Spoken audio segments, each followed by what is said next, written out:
Salut tuturor pe canalul Wheeler. Azi vă arăt cum să activați virtualizarea în Windows 10.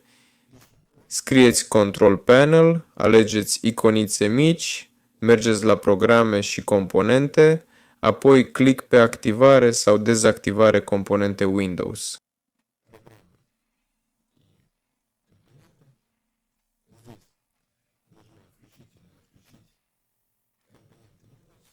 Aici trebuie să găsiți Hyper-V sau platforma de virtualizare. Bifați caseta, dați OK, se instalează fișierele necesare. După asta vă recomand să reporniți PC-ul.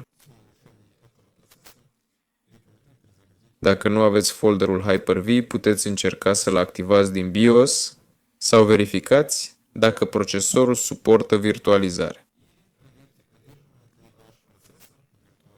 Asta e tot. Eu sunt Wheeler, dați like, abonați-vă și apoi reporniți PC-ul. Pa, pa!